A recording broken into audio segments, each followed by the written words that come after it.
Wednesdays is one of the most unique and beautifully written games I've ever come across. There are very few pieces of media out there that are similar, and it's obvious that a lot of care went into the way it's presented. Wednesdays wasn't on my radar at all, so I was honored when the developer reached out and introduced the game to me. Although the game seems to be bright and cheerful despite its bleak subject matter, we do need to go over the content warnings before continuing. So this is the disclaimer, exactly as it's written. Wednesdays seeks to raise awareness about the effects of incest and sexual abuse, both targeting children and among children.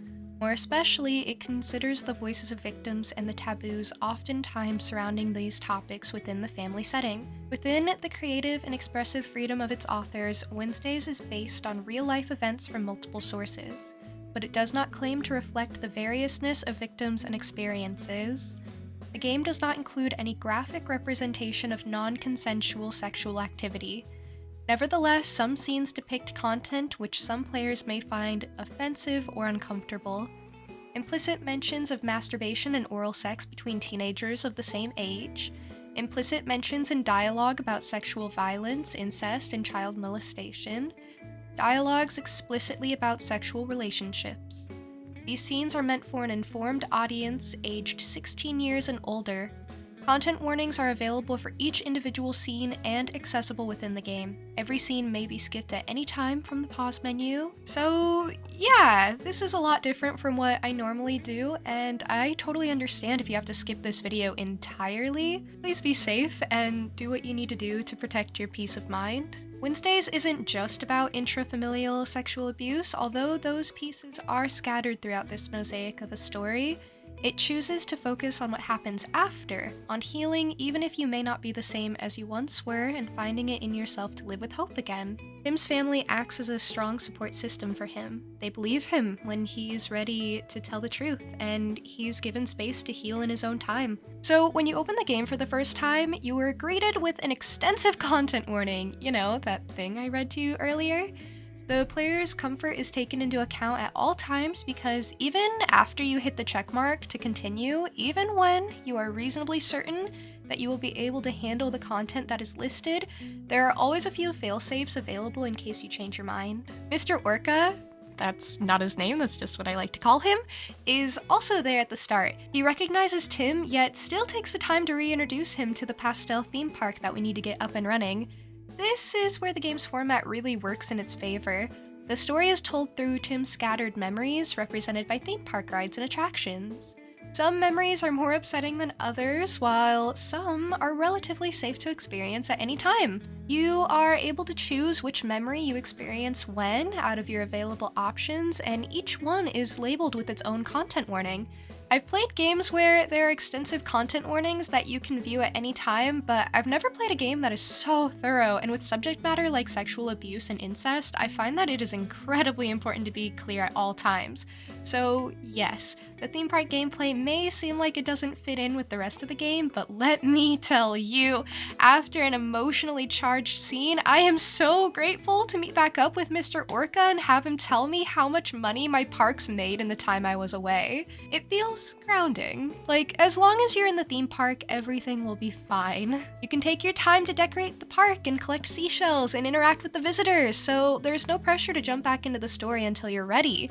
It's incredibly gentle in its presentation. And then there are the memories.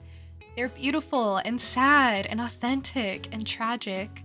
From the very first memory, you'll notice that you don't actually play as Tim, despite the story being centered around him, and it felt like I was shaping his memories through the people around him. Even in the safe memories, there was a heavy weight pressing down and a sense of discomfort that would creep up on me because even the seemingly innocuous events meant something more. I felt a sense of responsibility because, unlike the people around him, I was aware of the situation to some degree. So in that first memory, when Tim grows bored of his grandmother's program and asks to go to his cousin's house, I felt like I should stop him. But I couldn't, and I felt so helpless as I watched him go. He seemed so excited, and the atmosphere was so relaxed, but everything is ever so slightly off. And I mean, I have to wonder if this is how I'm supposed to feel when I play. if there's even a right way to engage with a story like this. I mean, of course I know I can't do anything, and I know Tim's all grown up now, and I know these events have already happened, and the consequences have already sunk in, but it's also happening right now in the moments when I'm viewing Tim's memories. So, yes, it's extremely tragic.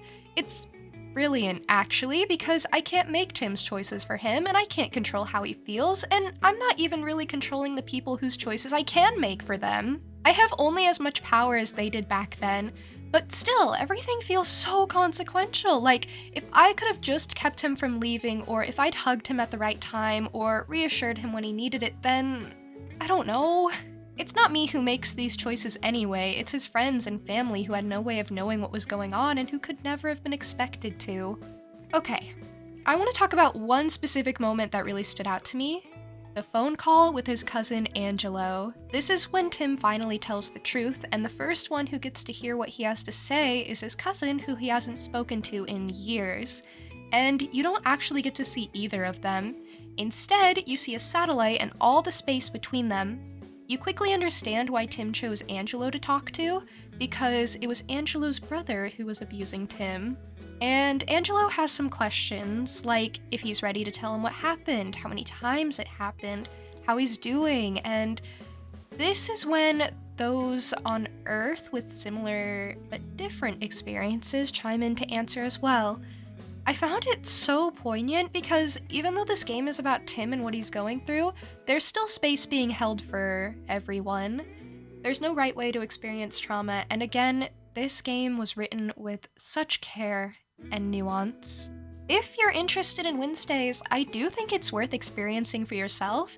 At this point in time, I'm not sure if I'll do a full playthrough just because it's a really sensitive subject, but let me know if you would be interested in something like that. Wednesdays is a valuable piece of art that exists with the intention of raising awareness about child sexual abuse in a way that isn't depressing, and I do think that it accomplishes that. There's a lot to appreciate here, and again, I feel so fortunate that I was sent this game so that I could talk about it. Please let me know what you think, if this is a game you'd be interested in, and if you play it, I'd love to hear how it went for you. But okay, that's all I have to say for now, so thank you for listening! Take care until the next time we see each other.